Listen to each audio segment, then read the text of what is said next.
Görüntülər Şabran rayonunun Borbor kəndindəndir. Şabançaya gələn sel kənd körpüsünü yararsız vəziyyətə salıb, təsərrüfat sahələrinə ziyan vurub. Nəticədə dağılan körpü vətəndaşların işini çətinləşdirib. Bu kənddə doğulmuşam, bu kənddə də ölmüşəm. 57 yaşım var mənim belə. Mən belə şey görməmişdim. Bu həyat bacam getdi, bütün hamısı. Qələm əkmişdim 50 dənə, yoncana.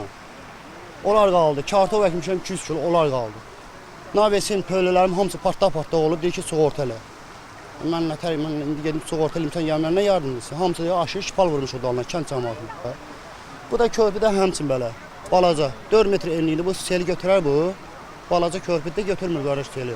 Sakinlər deyir ki, övladları qonşu kənddə təhsil alır. Yol bağlı olduğundan onlar çay keçmək üçün uşaqları çiyinlərində təhlükəli vəziyyətdə çaydan keçirmək məcburiyyətində qalırlar. Əslində digər ərazidə yol var, lakin bunun üçün gərək vətəndaşlar 20 kilometr məsafəni qət etməlidirlər ki, bu da onlara ucuz başa gəlmir.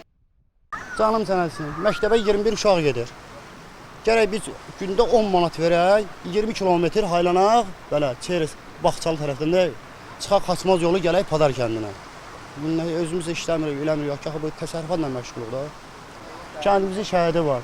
10 metrə qalıb Qəbərstanlıq gedirik. Məsələ ilə bağlı Azərbaycan Avtomobil Yolları Dövlət Agentliyindən sorğumuza cavab olaraq bildirilib ki, sözü gedən yol agentliyin balansında deyil. Həmin kənddə əsas yol var. Dağılan digər yol və körpülər bələdiyyəyə məxsusdur. Kənd icra nümayəndələrindən isə bildiriblər ki, Padar avtomobil yolunun 3 kilometrliyində Şabrançayın Borbor kəndi ərazisindən keçən hissəsində dəmir beton su ötürücü qurğunun 85 metr uzunluğunda çay məcrasında yol yatağı ilə birləşmələri ötən ilin 16 aprel tarixində Şabran rayon ərazisində yağan güclü yağışlar nəticəsində Şabrançayda yaranan sel sularının təsirindən tamamilə yuyulmuş və dağılmışdır. Lakin seldən dərhal sonra rayon icra hakimiyyəti tərəfindən həmin körpüyə müvəqqəti olaraq beton su ötürücülər atılmış və düzəlmişdir. Lakin bu ilin 27-28 mart tarixlərində yağan güclü yağışlar nəticəsində yenidən Şabrançay çayına sel suları gəlmiş, Şabrançay çayı daşmış, məcrasından tamamilə çıxmış və qeyd olunan beton ötürücülər yenidən yuyulub dağılmışdır.